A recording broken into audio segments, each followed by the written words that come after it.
धान्य शैलदान की विधि और महिमा।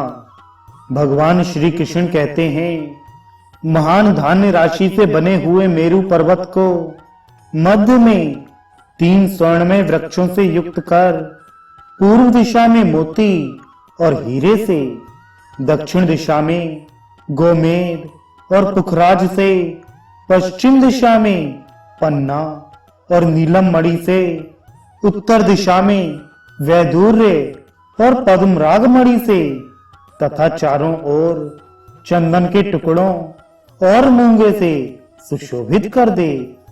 उसे लताओं से परिवेष्टित तथा सीपी के शिलाखंडों से सुसज्जित कर दिया जाए। पुनः यजमान गर्व रहित होकर अनेकों द्विज समूहों के साथ उस पर्वत के मूर्धा स्थान पर ब्रह्मा, भगवान विष्णु, शंकर और सूर्य की स्वर्णमय मूर्ति स्थापित करे। उसी प्रकार चारों दिशाओं में गन्ना और बांस से ढकी हुई कंदराएं तथा घी और जल के झरने भी बनाए जाएं। पुनः पूर्व दिशा में श्वेत वस्त्रों से, दक्षिण दिशा में काले वस्त्रों से, पश्चिम दिशा में केसरिया वस्त्रों से और उत्तर दिशा में लाल वस्त्रों से बादलों की पंक्तियां बनाई जाएं। फिर चांदी के बने हुए महेंद्र आदि 8 लोकपालों को क्रमशः स्थापित करे और उस पर्वत के चारों ओर अनेकों प्रकार के फल, मनोरम पुष्प मालाएं और चंदन भी रख दे। उसके ऊपर पचरंगा चंदोवा लगा दे और उसे खिले हुए श्वेत पुष्पों से विभूषित कर दे।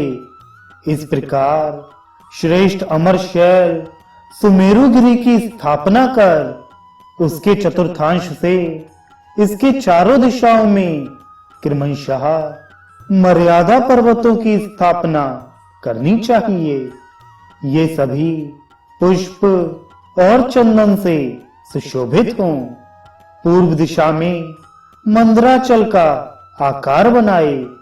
उसके निकट अनेकों प्रकार के फलों की कतारें लगा दे। उसे देवदारू और कदम वृक्षों के चिन्हों से सुशोभित कर दे। उस पर कामदेव की स्वर्णमयी प्रतिमा स्थापित करे।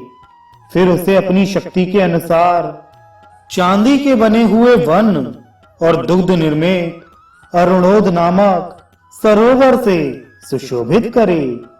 तत्पश्चात वस्त्र, पुष्प और चंदन आदि से उसे भरपूर सुसज्जित कर देना चाहिए। दक्षिण दिशा में गेहूं की राशि से गंधमादन की रचना करनी चाहिए। उसे स्वर्ण पत्र से सुशोभित कर दे। उस पर यज्ञपति की स्वर्णमयी मूर्ति स्थापित कर उसे वस्त्रों से परिवेष्टित कर दे। फिर उसे घी के सरोवर और चांदी के वन से सुशोभित कर देना चाहिए। पश्चिम दिशा में अनेकों सुगंधित पुष्पों, स्वर्णमय पीपल वृक्ष और स्वर्ण निर्मित हंस से युक्त तिलाचल की स्थापना करनी चाहिए। उसी प्रकार इसे भी वस्त्र से परिवेष्टित तथा चांदी के पुष्पवन से सुशोभित कर दे। इसके अग्रभाग में दही से सितोद सरोवर की भी रचना करे। इस प्रकार उस विपुल शैल की स्थापना करके उत्तर दिशा में उड़द से सुपार्श्व नामक पर्वत की स्थापना करे। इसे भी सुंदर वस्त्र और पुष्पों से सुसज्जित करे। इसके शिखर पर स्वर्णमय वट वृक्ष रख दे तथा स्वर्ण निर्मित गौ से सुशोभित कर दे। उसी प्रकार मधु से बने हुए भद्रसर नामक सरोवर और चमकीली चांदी से निर्मित वन से संयुक्त कर देना चाहिए। तत्पश्चात पूर्व दिशा में 1 हाथ लंबा चौड़ा और गहरा कुंड बनाकर तिल, घी, समिधा और कुशों द्वारा 4 श्रेष्ठ ब्राह्मणों से हवन कराए। वे सभी ब्राह्मण वेदों और पुराणों के ज्ञाता, जितेंद्रिय, अनिंद्य, चरित्रवान और स्वरूप हों। रात में मधुर शब्दों में गायन और तुरही आदि वाद्यों का वादन कराते हुए जागरण करना चाहिए। इन पर्वतों का आवाहन इस प्रकार करे। अमर पर्वत, आप समस्त देवगणों के निवास स्थान और रत्नों की निधि हैं। आप हमारे घरों में स्थित विघ्न बाधाओं को शीघ्र ही नष्ट कर दें, हमारे कल्याण का विधान करें और हमें श्रेष्ठ शांति तथा परम भक्ति प्रदान करें। सनातन, आप ही ब्रह्मा, भगवान विष्णु, शंकर और सूर्य हैं तथा साकार और निराकार से परे संसार के कारण रूप हैं। अतः हमारी रक्षा करें, क्योंकि आप लोकपालों, विश्व मूर्ति, केशव, सूर्य और वसुओं के निवास स्थान हैं। इसलिए मुझे शांति प्रदान करें, क्योंकि आप देवताओं, गंधर्वों और शिवजी से अशून्य अर्थात संयुक्त रहते हैं। इसलिए इस निखिल दुखों से भरे हुए संसार सागर से मेरा उद्धार करें। इस विधि से उस मेरुगिरी की अर्चना करने के पश्चात मंदराचल की पूजा करनी चाहिए और इस प्रकार प्रार्थना करनी चाहिए। मंदराचल, चूंकि आप चैत्र रथ वन और भद्राश्व वर्ष से सुशोभित हैं, इसलिए शीघ्र ही मेरे लिए तुष्टिकारक बने। गंधमादन, चूंकि आप जम्बू द्वीप के शिरोमणि हैं, इसलिए गंधर्वों और अप्सराओं के द्वारा मेरे यश का गान हो। विपुल, चूंकि आप केतुमाल वर्ष और वैव्राज वन से सुशोभित हैं तथा आपका पाषाण स्वर्णमय है, इसलिए आप मुझे शक्ति प्रदान करें। सुपार्श्व, चूंकि आप उत्तर कुरु वर्ष और सावित्र वन से नित्य शोभित हैं, अतः मुझे अक्षय लक्ष्मी प्रदान करें।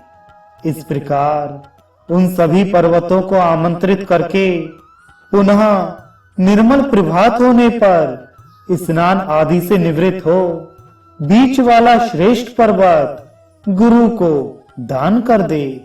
इसी प्रकार चारों विष्कंभ पर्वतों को, चारों ऋतुजों को क्रमशः दान कर देना चाहिए। इसके बाद 34, 10, 7 अथवा 8 गौ का दान करने का विधान है। यदि यजमान निर्धन हो तो वह एक ही दुधारू कपला गौ गुरु को दान करे। सभी पर्वत दानों की यही विधि है। उनके पूजन में गिरहों, लोकपालों और ब्रह्मा आदि देवताओं के वे ही मंत्र हैं और वे ही सामग्रियां भी मानी गई हैं। सभी पर्वत पूजनों में उनके मंत्रों के उच्चारण पूर्वक हवन करना चाहिए। यजमान को सदा व्रत में उपवास करना चाहिए। यदि असमर्थ हो तो रात में एक बार भोजन किया जा सकता है। भारत, अब आप सभी पर्वत दानों की विधि, मंत्र और उनके फल सुने। दान देते समय धान्य शैल से इस प्रकार प्रार्थना करनी चाहिए। पर्वत श्रेष्ठ, चूंकि अन्न को ही ब्रह्म कहा जाता है और उसी में प्राणियों के प्राण प्रतिष्ठित हैं। अन्न से प्राणी उत्पन्न होते हैं, अन्न से ही संसार संचालित हो रहा है। इसलिए अन्न ही लक्ष्मी है, अन्न ही भगवान जनार्दन है। अतः धान्य शैल के रूप में आप मेरी रक्षा करें। जो मनुष्य उपर्युक्त विधि से धान्यमय पर्वत का दान करता है, वह 100 मनवंतर से भी अधिक काल तक देवलोक में प्रतिष्ठित होता है तथा अप्सराओं और गंधर्वों द्वारा व्याप्त सुंदर विमान से स्वर्गलोक को जाता है एवं उनके द्वारा पूजित होता है। पुनः पुण्य क्षय होने पर वह इस लोक में निसंदेह राजाधिराज होता है।